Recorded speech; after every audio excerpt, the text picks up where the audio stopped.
Hello everyone, welcome back to our Jean, Daya and Giov. podcast.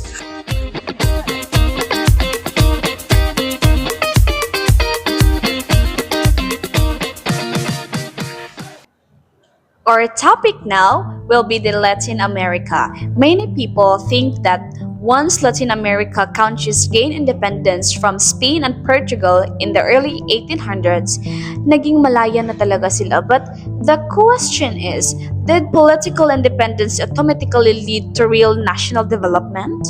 Historically, after independence, most Latin American countries faced a political instability. There were frequent coups, civil wars, and leadership changes. And instead of strong democratic institutions, many states were dominated by caudillos, which is the strong men who relied on personal power and military support rather than a stable constitution.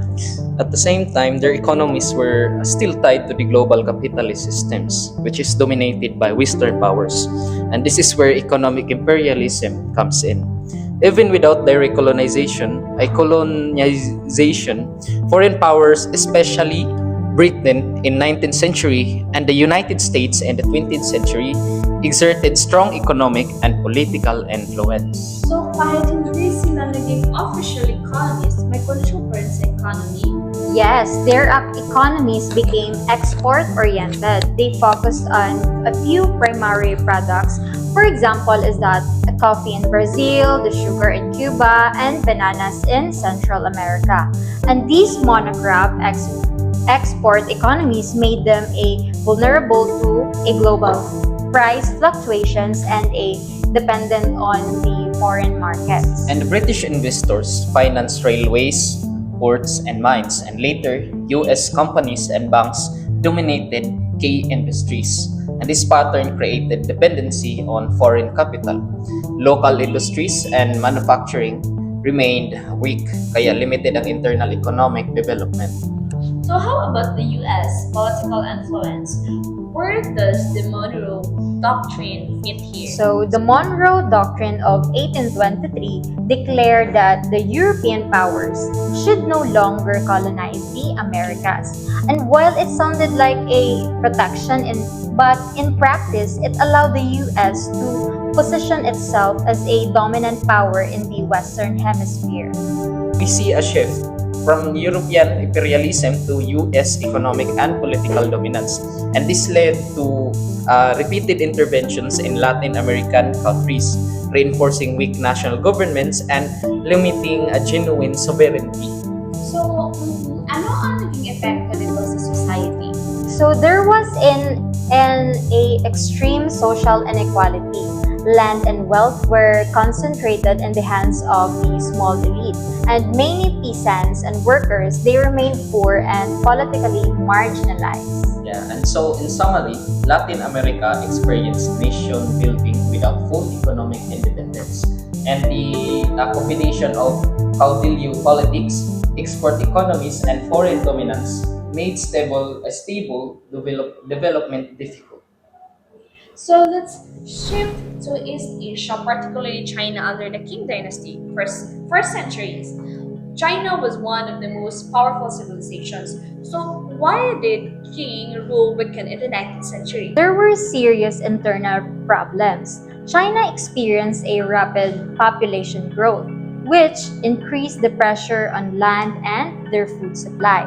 And the Qing government also suffered from the corruption and inefficiency, which weakens the public trust.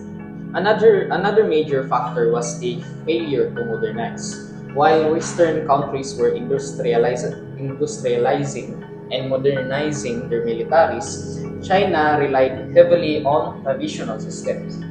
This made China military vulnerable. And then came foreign pressure, right? Yes, so the Opium Wars with Britain, they were forced China to open a treaty ports and accept the unequal treaties. And these treaties granted foreign powers special privileges and reduced the Chinese control over its own economy and territory.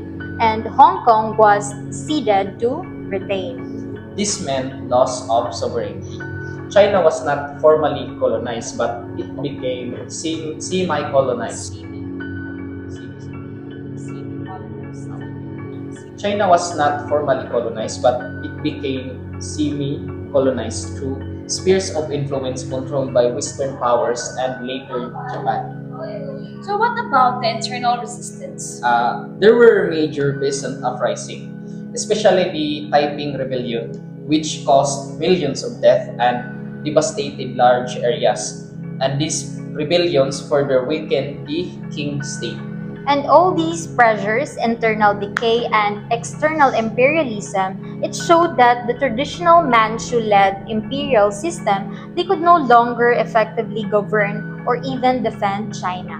So with the king authority declining, how did the old imperial system finally collapse? And the king attempted reforms such as a self-strengthening movement which aimed to adapt the Western technology and military methods. However, these reforms were limited because they did not fundamentally change their political system. And there was also a popular resistance to foreign domination. The Boxer Rebellion was a nationalist, anti-foreign uprising. However, it failed and was crushed by an internal coalition, leading to leading to even more foreign control and humiliation. So instead of strengthening the China, it weakened the dynasty even more. Exactly. The Qing government lost credibility because it could neither protect China from foreigners nor fully reform itself. And this situation fueled the revolutionary movements, and by 1911, the Qing dynasty was overthrown, ending a more than 2,000 years of imperial rule. And also in 1912, the Republic of China was established.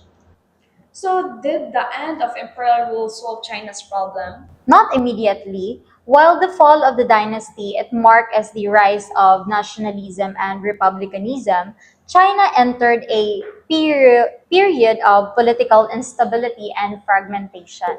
But historically, this collapse is significant because it shows how imperialism and internal weaknesses combined to destroy the old order and push China toward modern nationhood.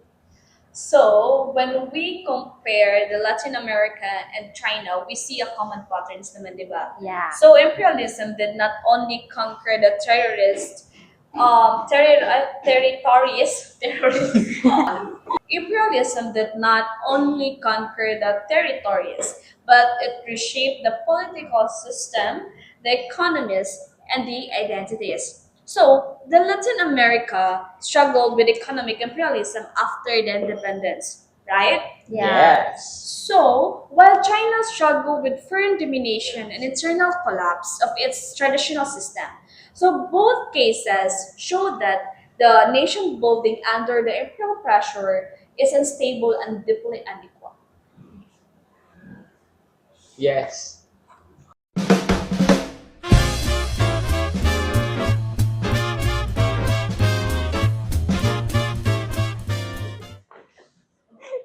Okay na to.